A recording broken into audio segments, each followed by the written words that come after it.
que je m'assieds là.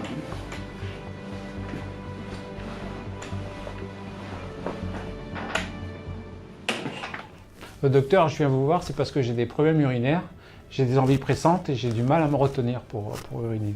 Alors déjà, ne vous inquiétez pas, ces problèmes à cet âge-là, ils peuvent venir de deux causes majeures chez l'homme, notamment la prostate, ou bien tout simplement votre maladie neurologique.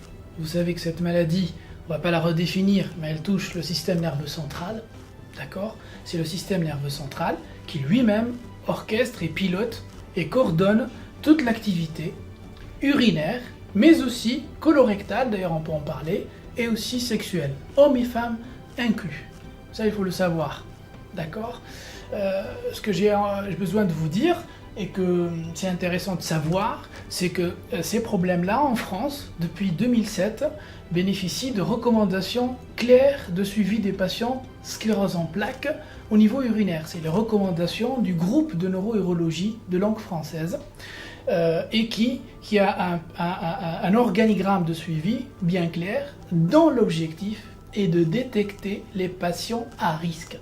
Parce qu'il n'y a pas que ces urgences que vous me signalez, il y a aussi derrière ces urgences, il faut aller voir si votre vessie, en fait, elle travaille d'une manière forte au point de refluer les urines vers les reins, et c'est là le risque, ou bien elle travaille normalement, ou bien même ne travaille pas.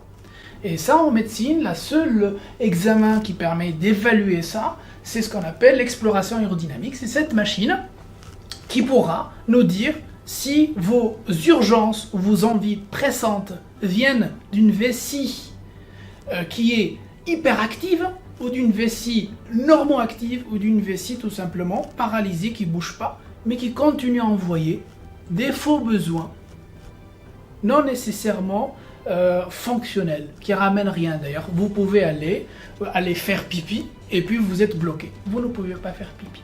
C'était une fausse envie. Comme si on a des fourmis dans les jambes, des fourmis dans les mains, on peut en avoir des fausses sensations dans la vessie. Voilà. Ce que j'ai à dire aussi pour vous, à connaître et à savoir, une fois on fait ce bilan-là, il y a tout un suivi à faire pour éviter que vous passez dans la population, on va dire, à risque. Et l'idée, c'est de protéger votre vessie au maximum en vous procurant une miction, ou ce qu'on appelle une miction, c'est-à-dire une capacité de faire pipi la plus aisée possible, la plus volontaire et la plus complète. Il faut savoir d'ailleurs pour tous les patients ayant cette maladie, haute maladie neurologique, qu'un pipi normal, entre guillemets, c'est un pipi qui doit être aisé, volontaire et complet. Et tout ça, ça vient d'où? Ça vient du système nerveux qui est touché lors de cette maladie. Et c'est ce système nerveux qui pilote cette activité-là. Les centres nerveux sont à proximité. Donc si on est touché dans la marche, on peut être touché au niveau de la vessie. Il faut le savoir. À part la gêne sociale, il y a une gêne médicale. Certes moins importante que d'autres pathologies neurologiques, mais elle existe et ça serait dommage de passer un problème rénal à partir d'un problème de sclérose en plaques. Voilà. Deuxième élément, c'est l'élément social, bien évidemment. Si on a des fuites, des urgences, après, si la maladie malheureusement évolue, on a plus de mal à bouger, donc on n'a plus de temps devant nous, on peut faire pipi avant d'arriver au WC. Et ce qui nous rend le problème d'incontinence. Ce problème d'incontinence peut empêcher toute intégration sociale, Oui, tout à fait. même si on a accepté le fait qu'on soit au fauteuil. Eh ben, il faut au fauteuil être sec et pouvoir participer dans des activités, notamment sportives, ou même une activité sexuelle intime. D'ailleurs, chez l'homme, tout le monde ne connaît pas trop cet aspect des choses. L'homme, il peut avoir des problèmes à la fois du désir et du libido, d'accord, aussi liés à la maladie elle-même ou au traitement. Il peut avoir des problèmes aussi de l'érection, du réflexe d'érection. J'ai envie, tout va bien, mais c'est encore mou, c'est pas encore dur, me permettant une activité sexuelle. Et encore, là aussi, il y a aussi un autre problème qui peut être surajouté chez l'homme, c'est l'éjaculation, des problèmes d'éjaculation, type éjaculation retardée, ça prend du temps, et ça vient plus ou ça vient pas. Ou bien ça vient, mais c'est pas la même quantité que d'habitude, et l'orgasme n'est pas le même. Voilà. Et parfois les hommes se mettent en inquiétude, alors qu'on peut traiter au moins une partie, notamment érectile. La partie éjaculatoire, on n'a pas actuellement de traitement en médecine qui permettent de rendre l'éjaculation plus précoce. C'est un problème à deuxième intention. Oui, docteur, est-ce que je vais être obligé de passer par les sondages quand j'entends parler de beaucoup de malades parlent de sondages? Effectivement, c'est une question qui est judicieuse, mais qui n'est pas applicable à tous les patients. Pour plusieurs raisons. L'évaluation de chaque patient n'est pas la même. Normalement, les gens qui se sondent, on les a déjà évalués en aérodynamique et on a vu que la vessie elle est paralysée. Donc, c'est un premier cas où on doit se sonder de toute façon puisque le moteur de la vessie ne fonctionne plus. Donc, il faut aller vider cette quantité d'urine filtrée par les reins chaque 4 heures. Sinon, on risque des infections et on risque même parfois un reflux passif. Les urines, tellement la vessie est pleine, ben ça remonte. Ou bien des fuites par excès de volume dans la vessie. Ça devient la vessie à 1 litre, après je fais le minimum d'efforts, une toux, un effort de rire, un effort physique, montée d'escalier, hop, ça fuite. D'accord. Deuxième cas de figure, on a une vessie qui est par contre hyperactive, gênante pour les reins, voilà, mais elle a une petite capacité, elle ne se laisse pas distante. C'est les nerfs, c'est comme la spasticité dans les mollets par exemple, ou la raideur dans les muscles des membres supérieurs. On peut avoir une raideur de la vessie, elle ne se distend pas. D'accord? Et dans ce cas, vu que le volume est petit, on est obligé de donner au patient un traitement pour essayer de calmer la vessie, voire faire des injections de toxines, qu'on fait au visage, mais on fait dans la vessie, pour relâcher cette vessie, la rendre plus contenante. Mais dans ce cas, l'autre versant, c'est passer au sondage. Parce qu'après, si on paralyse de manière médicale la vessie, il faudrait que le patient ait la capacité de vider régulièrement. Pourquoi on dit 5? C'est parce que c'est régulier. Chez chaque 4 heures, la journée c'est 24 heures. Voilà, si on fait 1 et 2, c'est parce que c'est contre-indiqué, mais c'est pas l'objectif cherché. On n'est pas protégé au niveau infectieux, au niveau rénal. Troisième cas de figure, on fait le bilan aérodynamique et on trouve que en fait, la vessie elle est raide, elle est active, elle est spastique, mais quand même, elle ne déclenche pas sa spasticité qu'après un certain volume fonctionnel pour le patient. C'est-à-dire un volume viable. Il remplit sa vessie à 300, 350, 400 ml avant d'activer sa spasticité vésicale. D'accord? Ce type de patient, on ne va pas le présenter des sondages. Parce qu'on va essayer d'optimiser au maximum sa miction spontanée. Miction, ça veut dire le fait de pouvoir faire pipi spontanément, en essayant peut-être de soulager la pression sous la vessie. Il y a un muscle sous la vessie, c'est le robinet. Ce muscle-là, il peut être lui-même spastique et il va empêcher la vidange de la vessie. Et il va aggraver sa spasticité, donc on peut agir sur ce muscle-là. Ou bien juste calmer un tout petit peu la vessie, ne pas trop forcer sur le médicament pour que le patient descend juste au-dessous du seuil du risque rénal et il évolue comme ça, à bas bruit, sans infection et sans sondage. Et il aurait consulté un médecin, pas pour le mettre sous sondage intermittent. Je rappelle que les sondages, c'est juste un système de ce type par exemple, ou de ce type chez la femme, parce que c'est plus court chez la femme et ça doit être plus rigide pour pouvoir passer rapidement. Voilà. Chez l'homme, c'est un peu plus lent, c'est tout à fait normal. Il y a 2 types de sondages, de sondes avec poche intégrée, si le patient n'a pas les capacités de verrouiller la poche à urine et tout ça. Et c'est un système plus fonctionnel au niveau social, au niveau des gens qui travaillent, parce qu'ils se sentent dans toute intimité, en toute discrétion, et ils jettent le dispositif dans la poubelle et ils sortent des WC. Voilà.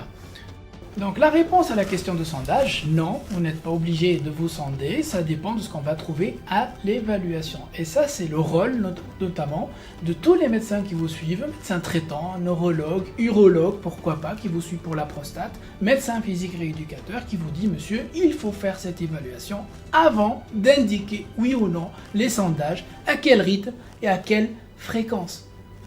Il faut savoir que les sondages, dès qu'on les introduit, si on n'est pas persuadé de l'effet positif des sondages, c'est-à-dire de tout ce que le médecin a fait comme argument pour vous prouver que c'est efficace, ça tombe dans l'eau rapidement et les patients ne suivent pas les sondages.